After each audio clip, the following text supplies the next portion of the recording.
Olá, eu sou Felipe Araújo e esse é o nosso primeiro encontro do curso de leitura e escrita acadêmica. Esse primeiro encontro, essa primeira aula, vamos falar sobre produtividade e produtivismo na universidade. Esse é um tema muito importante, mas antes da gente começar, é muito importante uma coisa.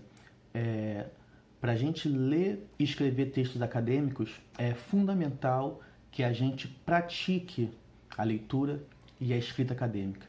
Então, esse vídeo ele não pode ser apenas uma aula que você vai ouvir e pronto. Não pode ser assim.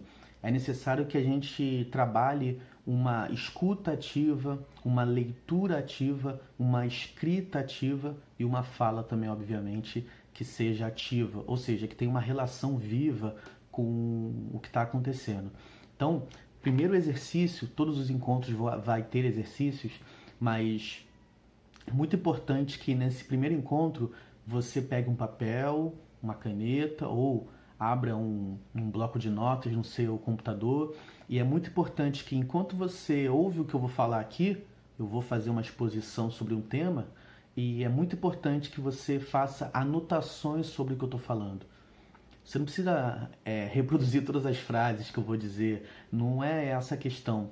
Na verdade, a questão não é nem o mais importante o conteúdo do que eu vou falar, embora o conteúdo seja muito importante. Mas a questão aqui nesse momento é que você desenvolva a habilidade que todos nós temos, alguns mais desenvolvida, outros menos desenvolvida, mas a habilidade que nós temos de perceber algumas coisas.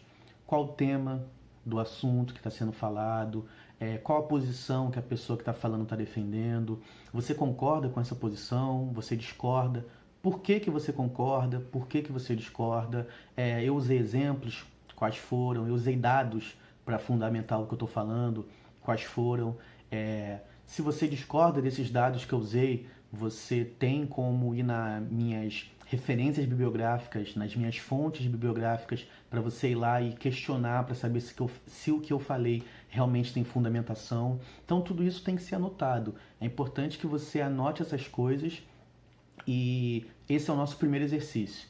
Na próxima aula, no nosso próximo encontro, nós vamos conversar um pouco sobre isso. Inclusive, eu convido, não é obrigatório, obviamente, mas eu convido que você coloque essas anotações, quem quiser, nos comentários aqui abaixo desse vídeo, porque aí você vai ver o que os outros anotaram, você vai comparar as suas anotações com a das outras pessoas que estão acompanhando o curso. Isso é muito importante. Nos próximos encontros a gente vai percebendo a importância disso. Então, a primeira tarefa é anotar os elementos centrais do que eu estou falando. Essa é a primeira coisa. Mas vamos começar então. Por que eu decidi começar com esse tema produtividade e produtivismo na universidade? Porque esse é um tema fundamental. Nosso curso vai ter 10 encontros, esse daqui é o primeiro encontro, e nesse primeiro encontro eu entendo que é necessário a gente entender como funciona a universidade pública no Brasil, mas como funciona o pensamento universitário hoje no Brasil. Para a gente ser bons acadêmicos, para nós sermos bons pesquisadores, é muito importante que a gente entenda o cenário. E hoje o cenário que a gente vive é um cenário de tensão entre a produção, ou a produtividade, melhor dizendo, e o produtivismo. Esses são dois termos, dois conceitos muito importantes que nós vamos falar hoje.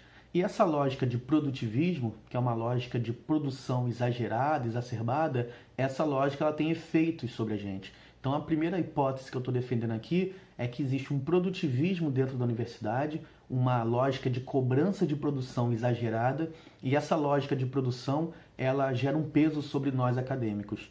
Esse peso, em vez de fazer a gente produzir mais e melhor, ou seja, produzir em mais quantidade e com melhor qualidade, pelo contrário, ela joga um peso sobre nossas costas que, na verdade, maquia essa produção, faz com que ela seja uma produção mais apressada, de menos qualidade e, obviamente, com menos efeito social. Ou seja, o que nós produzimos não necessariamente é utilizado para resolver os problemas sociais. A ciência, a pesquisa, a tecnologia não é utilizada para resolver os problemas sociais. Então essa é a hipótese central do que eu vou apresentar. E então eu queria dizer que é muito importante nós termos critérios para medir a produção. Eu concordo que nós temos que ter produção, obviamente. Eu não acho que o trabalho acadêmico é um trabalho de alto prazer, não é um trabalho onde você vai lá e realiza um gozo pessoal seu, um fetiche seu. Não é isso. É um trabalho que tem que ter uma produção, tem que ter um produto. E esse produto, além disso, ele tem que ser relatado, tem que ter um relatório desse produto. Então, a gente faz uma pesquisa e essa pesquisa tem que ter uma apresentação de um relatório sobre essa pesquisa. Eu concordo com isso, eu não sou contra isso. E mais, eu digo que nós temos que realmente nos esforçarmos para cada vez produzirmos mais. Então, eu sou pesquisador, eu sou doutorando de filosofia, eu tenho que produzir artigos. Esse é meu trabalho. Uma pessoa que é um pesquisador na área de médicas, vou chamar assim genericamente, ele vai produzir a cura de uma vacina, ele vai produzir remédios, ele vai produzir máscara para evitar o vírus, ele vai produzir aparelhos para as pessoas que estão com dificuldade de respirar. Então existe um conjunto de necessidades reais que essa pesquisa se volta para solucionar problemas reais da sociedade, né? Da chamada comunidade, vamos dizer assim. Então isso é fundamental. Agora, o debate que eu trago aqui é como que nós conseguimos produzir com qualidade? Como que nós conseguimos produzir e medir essa produção de modo com que cada vez a gente produza mais, produza melhor, de forma mais eficaz, mais eficiente, mas também de uma forma que não seja maquiada. Porque hoje o que a gente percebe é que esse modelo de produtivismo, de cobrança de produção, ele está muito centrado numa lógica quantitativa. Essa é a primeira questão, uma distinção entre uma lógica quantitativa e uma lógica qualitativa. Na lógica quantitativa, a gente mede a qualidade a gente mede o valor dessa produção a partir da quantidade. Então, se eu publico 10 artigos por ano, eu sou melhor que meu outro colega que publica um artigo ou que não publica nenhum. Isso é uma lógica que vem dos anos 50 dos Estados Unidos. Vou deixar 2 artigos aqui embaixo no link para quem quiser se aprofundar melhor, mas é a lógica do publicar ou perecer. Essa lógica vem dos anos 50 dos Estados Unidos e vem guiando, vamos dizer assim, o cenário brasileiro e no mundo todo. É uma lógica bem mercadológica, bem empresarial. Essa lógica do publicar ou perecer, publish or perish, ele faz com que quem publica muito, tem mais investimento, tem mais possibilidades de bolsa, tem mais orientandos, ou seja, ganha mais pontos, mais prestígio dentro desse ambiente de competitividade. Quem publica pouco é justamente o contrário. Só que isso cria um círculo vicioso, né? Então, eu que publico muito ganho mais bolsas, seja o departamento, seja a universidade, e você que publica pouco, você não. Então, na prática, o que ocorre é que alguns programas que têm notas altas recebem mais bolsa justamente porque publicam muito. E outros programas vão receber menos bolsa ou há até ameaças de perder as bolsas, né? A gente está acompanhando aí como está se dando esse processo, sempre ameaças constantes de tirar as bolsas dos programas que têm notas baixas na CAPES, que é um dos órgãos de fomento que avalia, né, a produtividade nossa. Então, justamente a lógica empresarial, que é uma lógica onde ganha mais quem produz mais. Isso vai fazer com que as pessoas que produzam menos ganhem menos. Então, na prática, os programas e os pesquisadores que mais têm dificuldade de produzir, portanto, que deveria ter investimento para apoiá-los, para incentivá-los, vão ser justamente os que menos vão ter investimento. E aqueles que têm mais investimento, ou seja, que têm as condições melhores para produzir, logo, estariam à frente dos que não têm, eles vão receber mais investimento dos que precisam de muito investimento. Essa é uma lógica empresarial e isso gera vários problemas, né? Primeiro, um problema que é uma competitividade. Existe uma lógica de competitividade dentro da universidade, uma lógica empresarial de competição, onde os estudantes individualmente precisam competir para publicar mais artigos, para ganhar bolsas, para serem aprovados nos programas. Então existe uma lógica de competição mesmo, onde meio que a gente não pode muito que se ajudar, não pode falar muito dos editais que estão acontecendo, porque senão vai haver muita concorrência e eu vou me prejudicar porque vai ter muita gente disputando comigo. Essa lógica ela é um peso nas nossas costas. Ela quebra toda a possibilidade de coletividade, de solidariedade, que é tão importante para o trabalho acadêmico, para a pesquisa, para a ciência, para a tecnologia. É uma lógica de individualismo.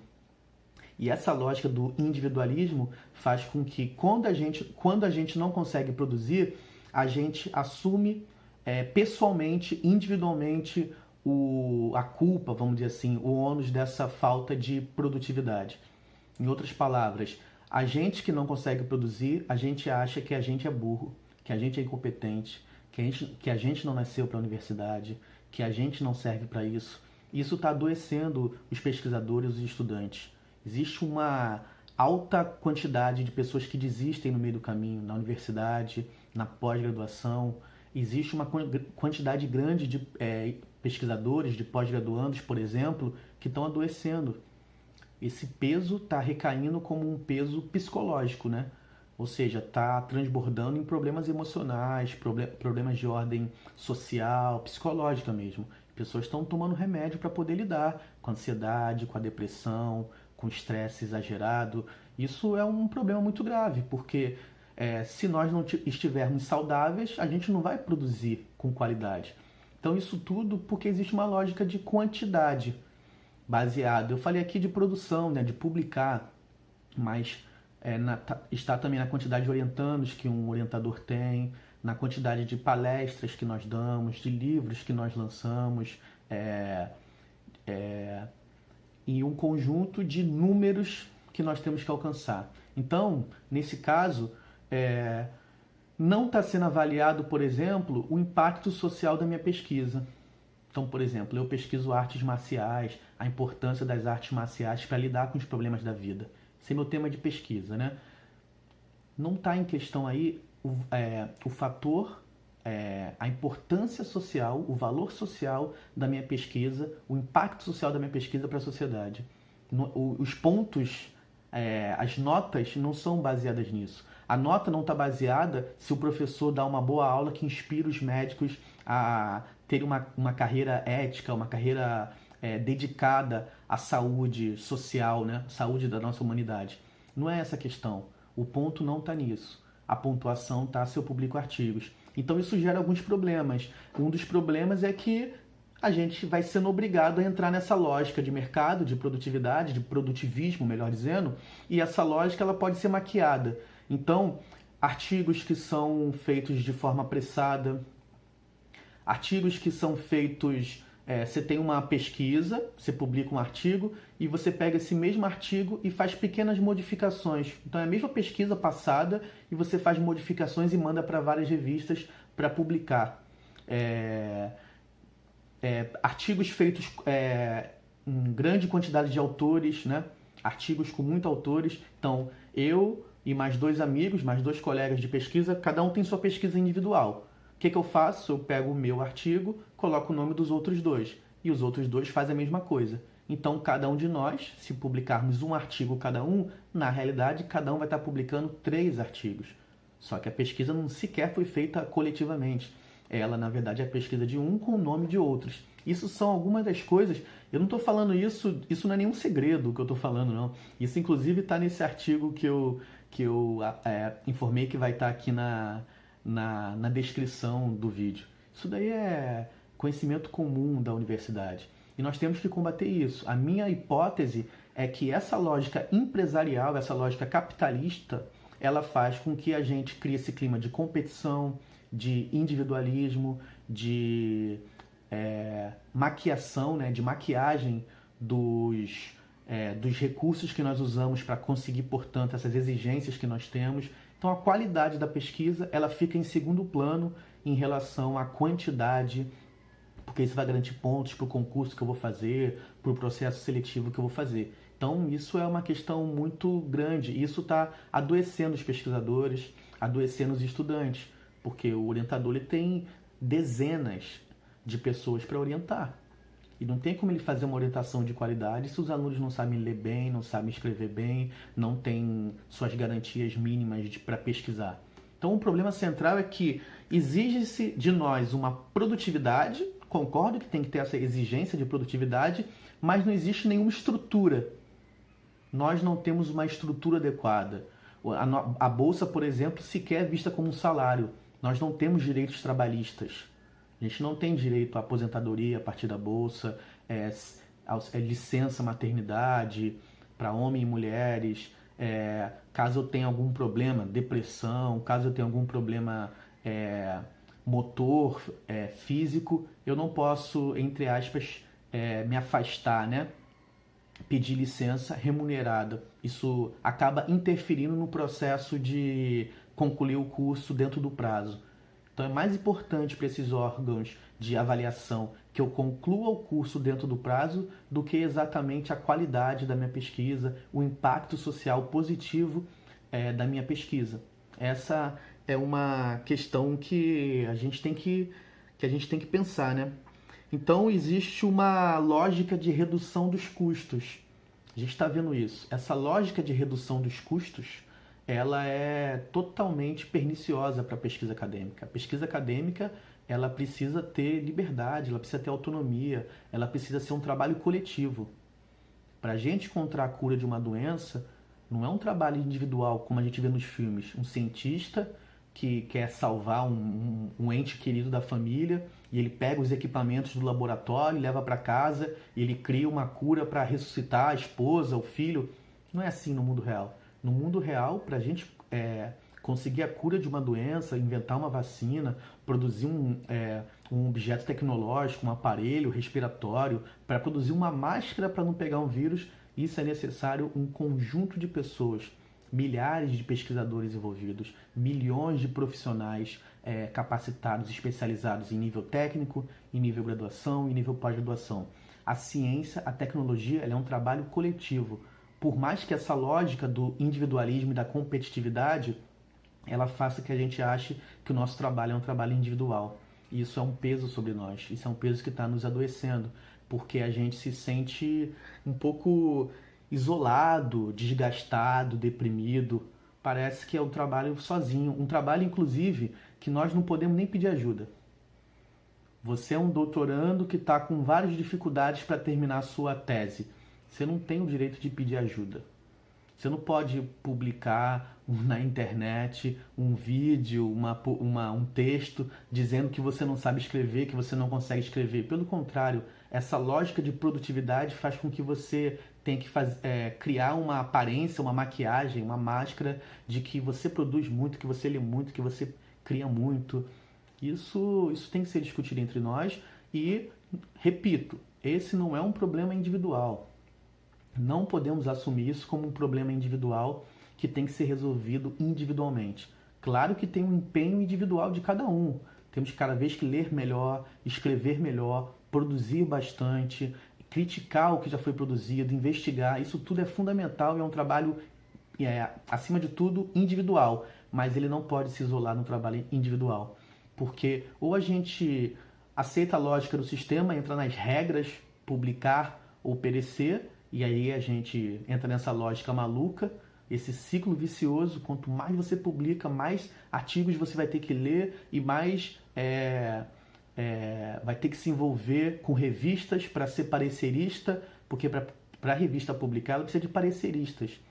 Para você ser parecerista, você precisa ler artigos, comentar os artigos. Isso demanda um tempo imenso e você não recebe. Na maioria das vezes a gente não recebe para fazer esse trabalho. Então, para ver a produtividade do meu colega, para ele publicar um artigo na revista, tem que ter o editor da revista, que lê os artigos, que passa os artigos, que cria as normas, que divulga, tem que ter o parecerista, tem que ter o revisor. Todos esses trabalhos, eles contam muito pouco ponto e gastam muita energia.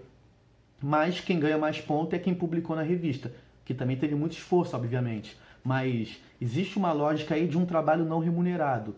Então é muito importante a gente entender que esse não é uma luta só individual, é uma luta coletiva, entender que isso é um trabalho, que ser pesquisador é ser um trabalhador e que receber a bolsa é receber um salário. Por isso temos que ter todas as obrigações, né? Relatórios, divulgação, mas também todos os direitos que um trabalhador deve ter. Essa é a questão central, essa eu acho que é a tensão hoje da produção, da ciência, da tecnologia com o atual governo, né? Que o ministro, o presidente, eles não entendem que é necessário dar as condições para que nós possamos produzir ciência. Pelo contrário, a lógica deles é outra, é a lógica da produtividade exacerbada, do produtivismo. Essa lógica, ela é inclusive contraproducente. Essa lógica do produtivismo, ela não faz a gente produzir mais, com mais qualidade, produzir melhor. Pelo contrário, ela faz a gente produzir menos. Ela acaba... o tiro sai pela culatra, é um tiro no pé. A gente exige uma produtividade exagerada e o que acontece na prática é uma falta de produtividade. E um adoecimento, como eu já apontei, e vai ser o tema do nosso próximo vídeo. Então, me parece que a solução, ela é uma solução em escala individual, a gente se formar mais, cada vez produzir mais, mas em escala coletiva a gente se organizar e enfrentar essa lógica. Não tem como a gente aceitar essa lógica que diz que nós temos que produzir exageradamente. Temos que ver outras formas que valorizem mais a qualidade da produção, o impacto social da produção, do que a própria produção. Essa lógica de publicação de artigos, o artigo não é produção. O artigo é a divulgação da produção. Assim como o relatório é uma divulgação interna do que você produziu. Então, por exemplo, você faz uma pesquisa que você verifica um determinado tipo de alga para saber se essa alga ajuda a poluir ou não poluir um determinado tipo de ambiente. Isso é a sua pesquisa. Ir lá e pesquisar a poluição da água, o efeito dessa alga. Quando você produz um relatório para o órgão de avaliação, você está fazendo um relatório, você está fazendo uma divulgação interna dos seus procedimentos, do que é necessário, até onde você avançou. Quando você publica um artigo, seja um artigo exploratório sobre o tema, seja um artigo parcial sobre a pesquisa, ou um artigo conclusivo sobre essa pesquisa, o que você está fazendo é uma divulgação sobre a pesquisa. Ou seja, uma divulgação sobre a sua produção científica. Produzir um artigo não é produção, mas na lógica do produtivismo, parece que o artigo é mais importante do que a própria pesquisa. Isso é mais fácil da gente perceber nesse exemplo que eu dei, porque é um exemplo prático, né? O biólogo e etc e tal. Mas quando a gente vai para a filosofia, que é a minha área, a gente não tem um exemplo prático para dar da filosofia. Normalmente a gente não usa esses exemplos. A nossa produção é o próprio texto. São textos teóricos. Então, a nossa produção, o nosso produto, já é a divulgação do nosso produto. Então, aí, o nosso caso é ainda mais sério. E é por isso que alguns membros do governo fazem críticas à filosofia, às áreas de humanidades, porque eles não conseguem entender que a área de humanidades, por exemplo, a filosofia, o fruto, o produto da nossa pesquisa, do nosso trabalho, do nosso esforço acadêmico, ele não é medido de forma quantitativa, de forma pragmática. Ele tem uma função social, mas ele não é medido dessa maneira. Ele tem que ter uma outra régua, vamos dizer assim, para a gente medir como que é ou não a qualidade, a pertinência, o impacto social da nossa pesquisa. Eu acho que tem que ter essa régua para medir. Só que essa régua ela não pode ser medida em lucro, não pode ser medida nas mesmas lógicas empresariais. Isso é confrontar a natureza dessas próprias áreas, vamos dizer assim, mas é também, na verdade, denunciar como esse sistema está menos preocupado em resolver os problemas reais da sociedade e mais preocupados com uma lógica de números. Assim como acontece com o ensino médio, onde existe uma liberação, uma impressão inúmera de diplomas, mas não tão preocupado com a qualidade do ensino que está sendo oferecido.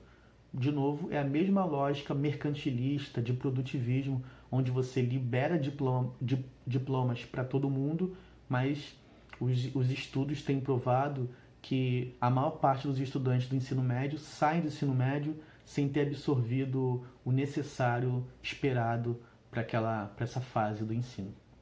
Então é isso. Eu queria falar um pouco sobre isso para tentar tirar um pouco o peso das nossas costas, para a gente não achar que o problema está na gente. Você não consegue escrever um artigo, você não consegue publicar um artigo, esse problema não é seu. A gente tem que publicar. A gente tem que escrever artigo, publicar artigo, divulgar, participar de palestras, debater. Tudo isso é condição necessária para a pesquisa acadêmica.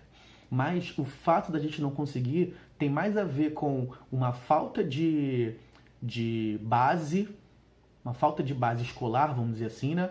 Mais uma deficiência acadêmica da gente do que um problema individual. E como a gente supera isso? Na minha opinião, oferecendo disciplinas que trabalhem isso, oferecendo cursos que trabalhem isso e dando todas as condições materiais para que esses estudantes possam superar essas dificuldades, né? Porque a realidade do perfil do novo estudante, do estudante universitário hoje, não é o perfil do passado. Um novo perfil é de um filho da classe trabalhadora, onde os seus pais, muitas vezes, na maioria das vezes, não frequentou o ensino superior. Então, esse jovem estudante, esse jovem pesquisador, muitas vezes ele mora longe da universidade, do centro da cidade, muitas vezes ele nunca teve essa experiência, essa cultura da pesquisa acadêmica, da vida acadêmica. Muitas vezes ele tem uma condição financeira que o obriga a trabalhar para poder sobreviver, não tem uma bolsa nem suficiente para todos que precisam e nem um valor suficiente para garantir a subsistência desse jovem, desse pesquisador. Então isso faz com que tenha um peso sobre ele, sobre cada um de nós, né? Que é o peso de você conseguir produzir com qualidade a sua pesquisa, seus estudos, e ao mesmo tempo você ter todas essas pressões sociais que te impelem ao mercado de trabalho, né? Ao chamado mercado de trabalho. Então essa é a realidade. E nessa realidade o que temos que fazer nós que defendemos a educação pública, é garantir todas as condições estruturais para que esse pesquisador que precisa desse apoio, ele tenha.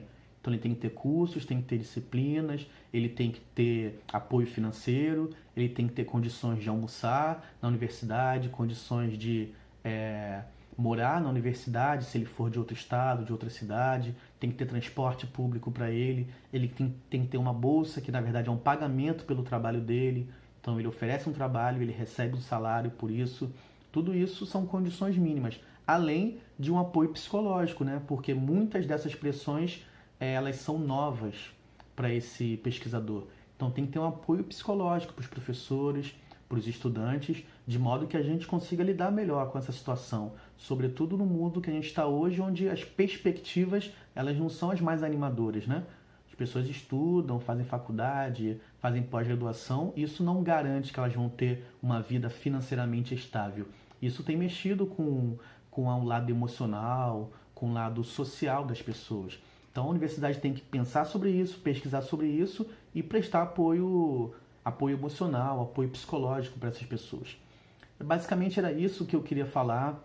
Repito que era muito importante que você anotasse as coisas que eu apresentei aqui, colocasse no papel os objetivos, os argumentos, o que você concorda, o que você discorda de mim, e ao final tenta fazer um resuminho na sua mente mesmo, né? Uma imagem mental das coisas que eu falei, um resuminho sobre o que eu falei mentalmente, para a gente, no próximo encontro, a gente pegar esse exercício. Então, todos estão convidados à nossa próxima aula, que vai ser semana que vem, aqui por esse mesmo canal.